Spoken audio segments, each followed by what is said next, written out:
is that ideas matter. Now people say, of course ideas matter. What kind of stupid life lesson is it that ideas matter?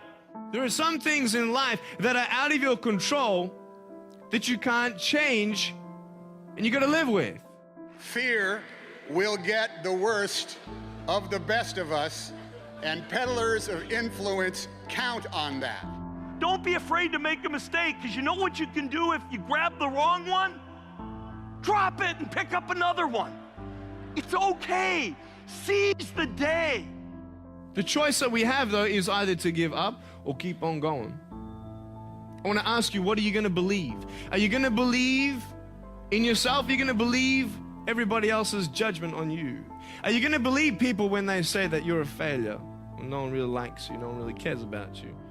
But unlike so many other young people, you have already developed the resilience and the maturity that you need to pick yourself up and dust yourself off and keep moving through the pain. Your leadership begins to gain credibility because now you are fleshing out for the people around you, and you are modeling for them things that they want to see, and you are starting to produce.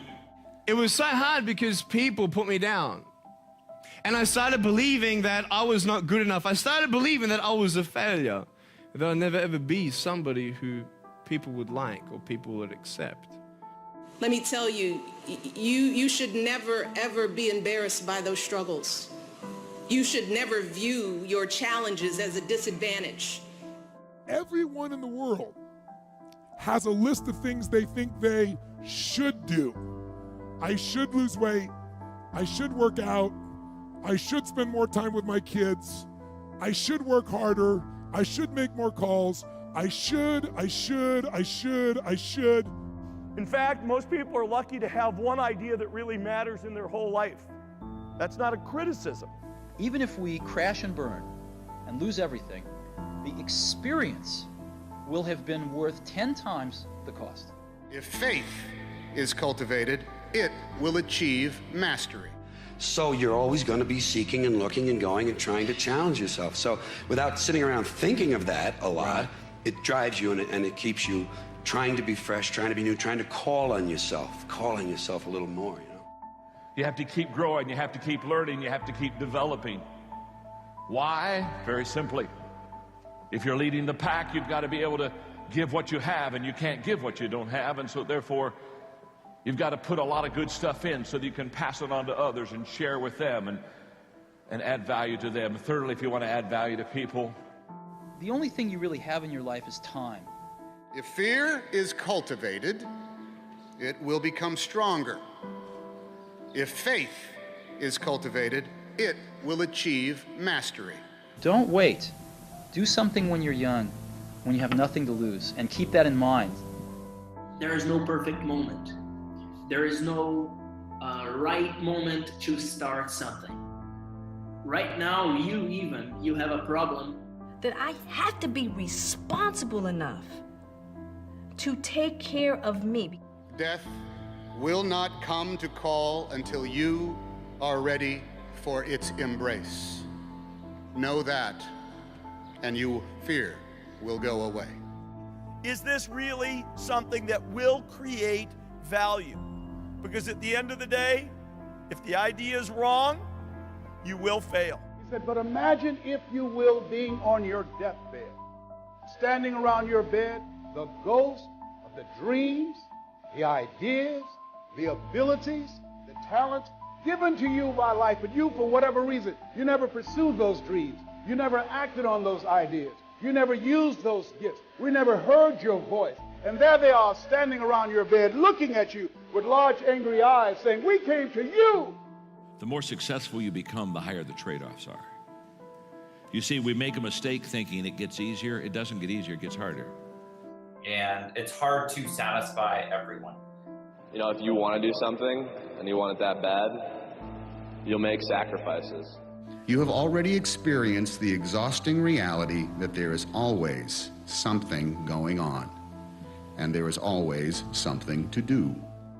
God favors the prepared mind. So you have to be prepared to take advantage of that luck. Luck you need, but be prepared to seize that luck. Even if you turn around and look at your own sort of personal lives, the idea, what you choose to do does matter.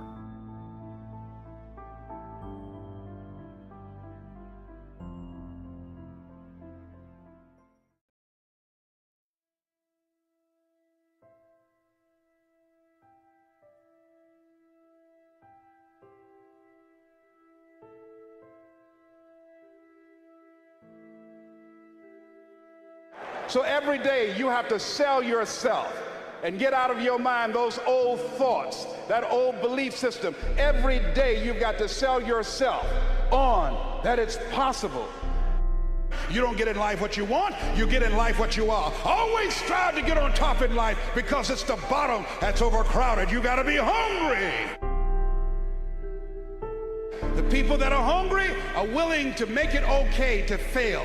They're risk takers. The people that are hungry are willing to reinvent themselves, to develop themselves. They know you don't get in life what you want, you get in life what you are. The people that are hungry have goals and practical steps that they engage in day in and day out.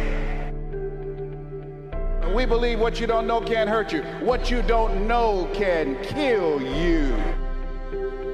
Every day, you've got to begin to recondition your mind. See, many of us go through life making choices, thinking it's our choices, and it's not. You have talents, abilities, and skills that you don't even know that you have.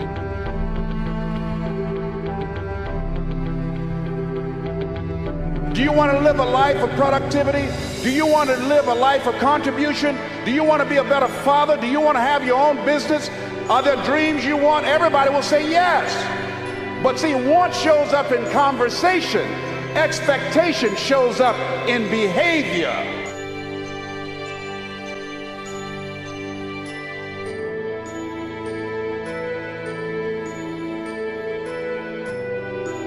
Given the fact that you're very talented, but you're behind on your dreams and your bills, do expect, based upon your performance, based upon what you produce at this point in time in your life,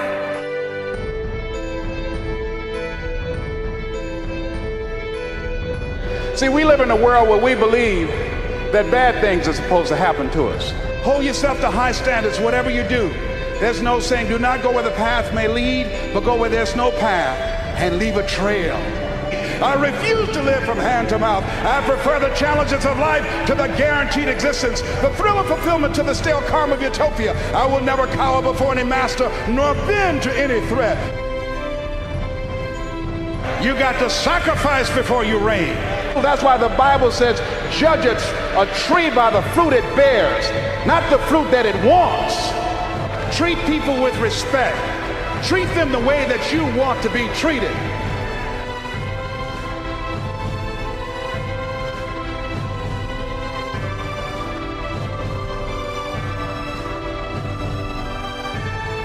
We are more than conquerors. That inner conversation will cause you, when you leave here, to go back leading a life of mediocrity, leading a life of unproductivity, leading a life of poverty. So I'm going to share with you how to break out of that. If you can make a man feel inferior, you never have to compel him to seek an inferior status, for he will seek it himself. And if you can make a man feel justly an outcast, you never have to order him to go to the back door. He'll go without being told. And if there's no door, his very nature will demand one.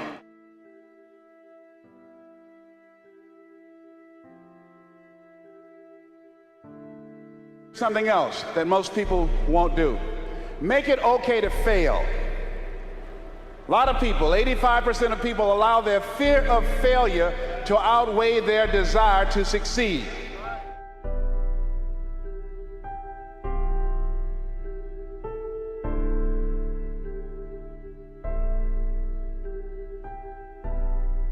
And while you're going to keep your commitment to change your life, keep your commitment never to go back to the life that you once lived, keep your commitment to creating wealth for yourself, to taking care of your children, to be more responsible, to manifest Christ in you, in your life, in your community. Keep your commitment to live a life of contribution, to keep your commitment to be a conqueror.